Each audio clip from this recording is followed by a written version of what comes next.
Hi guys, it's Kara with today's Living as Well as the Bag Holder, and we are going to do our cornbread stuffing for Thanksgiving. Now, I'm doing this make ahead, and I'm going to make it and then freeze it in a bag, but I'm going to put it together and show you how it's going to look. You hear the sizzling in the background. First thing, this is a sausage and cranberry stuffing. It's a cornbread stuffing. If you don't like cornbread, you can use just an herb stuffing from Pepperidge Farm or any of those box companies. Or you can make your own. I have this just in case for those that are adventurous and have plenty of time. Go ahead and make your own. I'm not doing that. Now, we're going to mix it in the bag holder. I've got my measuring cup already here because the beauty of this is I can add all my ingredients just like this and then add it in and measure it as we go. Here are the ingredients we need. You hear the sausage. That's 1 pound of bulk sausage, mild sausage that I'm cooking up. And I'm par cooking it. It's not going to be completely cooked because I do want some of the drippings that it's going to create to be mixed into the stuffing. I need salt, garlic powder, sage, poultry seasoning, pepper, onion powder, craisins, cranberries. Now if you want to do the easy way, again, and it's not, cooking is not complicated, if you don't have the sausage or you don't want to cook it, use the box sausage, cut it up, defrost it, and then cut it up into bite-sized pieces and use that for your roughly a pound of sausage. Perfectly good and simple and will still taste fabulous. You've got chicken broth and of course the stuffing. Now as we create this recipe, I'm going to give you a couple of alternatives to make it easy or to fit your family, whatever you desire. So let me get the sausage out and we'll get started. I've got the sausage, and let me just show you this before we start adding our ingredients. This is the sausage. It's basically 1 pound, and you can see it is par cooked. Basically, I've cooked it halfway, and I've used the back of a fork to mash it down so that I can make sure that there is a bite in every morsel of our stuffing. I don't want half of it to have tons of sausage and the other half to have none. So if you mash it up, it'll be able to spread evenly. Now let's get started. I've put my measuring cup on the side of the holder. If you have a bowl, you can do the same thing, but you really should go buy a bag holder. They're too inexpensive to not be using them. It's insane. But let's start with the dry ingredients. So we're gonna add a ½ teaspoon of poultry seasoning, 1 teaspoon of sage, 1 teaspoon of garlic powder, 1 teaspoon of onion powder, a ½ teaspoon of pepper, and a ½ teaspoon of salt. Very simple. These are all standard ingredients that you have in your cabinet. If that's a little too much, let's pour that back in there so I don't waste it. Perfect. There we go.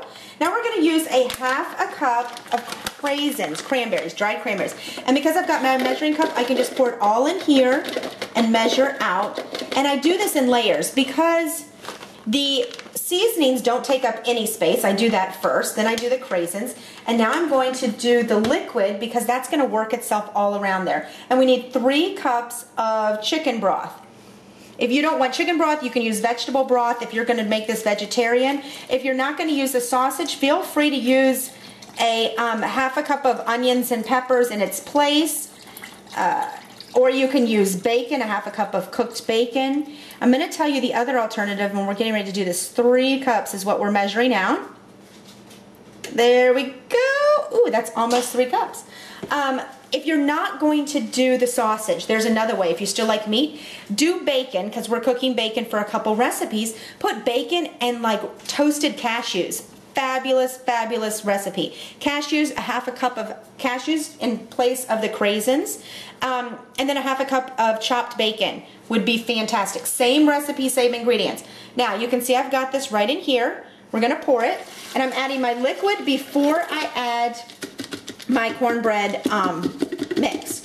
And then I'm going to do, there we go. I'm going to use a little water just to rinse out the last bit of ingredients. No big deal. We all love moist stuffing. And now we're going to do the bag of stuffing, and then I'm going to top it with the sausage. Very easy recipe.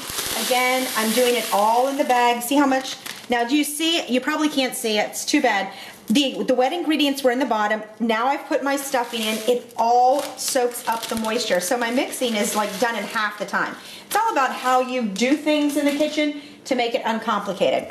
So now we've got those ingredients and I just need to add the sausage. So let's do that. Let me move the fork. Now I'm going to cook this when I'm done. I'm actually going to store it in this bag and I can freeze it just like this. But I'm going to show you, I'm cooking it in a 9 by 13 foil pan. I do that because you could always transfer it in a nice dish to serve at the table or the buffet. But this way, if it's undercooked, overcooked, if you have a mess, it's one less thing to worry about cleaning up. I mean, Thanksgiving is about enjoying your family and being thankful that everyone is together. You don't want to spend that time washing dishes. So there's plenty of other dishes to be washing that these little 9 by 13s that you do the sweet potatoes and the green bean casserole, forget it. Do it all in the foil pans. You can dump it and wash the dishes that you serve out of. Do you see how easy it is to transfer to from pans to the bag holder? I've got this. Boom. Just like this, I'm going to move these ingredients out of the way. Seal it. Close it. The hardest thing about using bags instead of bowls is making sure it's closed. And that's not difficult. So, we've got it. And do you see how I can mix? If there's something that needs to be rubbed out, like mashed potatoes, I'm going to do a video on that. All you have to do is mash it. Your hands were made for working. And it is not hard. In fact, it's much easier than doing this on your little wrist if you have carpal tunnel. Mixing things this way is far easier than that. Now, if you do want some peppers and onions, if you're a pepper and onion kind of family, you know I have to sneak it in this family and my husband's sitting behind me. So we can't do it this time. But if you do want some peppers and onions, again, 1/4 cup of each, or if you use the frozen mix like I do, you can do about 1/2 cup and it will taste fantastic and be beautiful. Now this is completely mixed. Can you mix yours that fast without making a mess? See, there's nothing on my counter. Now I can store it. I would take out the rest of the air. I'm going to show you this. It's going to blow your mind and make you go, ah. You can store it just like this in the freezer. Pop a label on it if you want, or make an extra batch and give it to your neighbors. If you have a neighbor that's not able to get out and about or doesn't have a lot of company, make a batch for her and bring it over just like this. She can serve it right out of the bag when she needs some. But I can freeze it like this, or I'm going to put it in the 9 by 13 pan so you can see it and how tasty this is. Then what you're going to do is you're going to, and I can wash and reuse this bag. Just like I do a dish, you just put a little soap and water, put it on the holder, and you're good to go. Do you see how beautiful this is? And I am going to wash and reuse it. You can wash and reuse it and then store your leftovers. Put the bag back on the holder, pour them in, good to go. Again, you can freeze it. This is ready to go. It's a 9 by 13 foil pan that I've made. It's going to serve probably 8 to 10 people, unless you love stuffing, which I do. I'm going to put a cover over this and I'm cook it for 30 to 35 minutes at 350. See you soon. We just took it out of the oven and it smells absolutely delicious.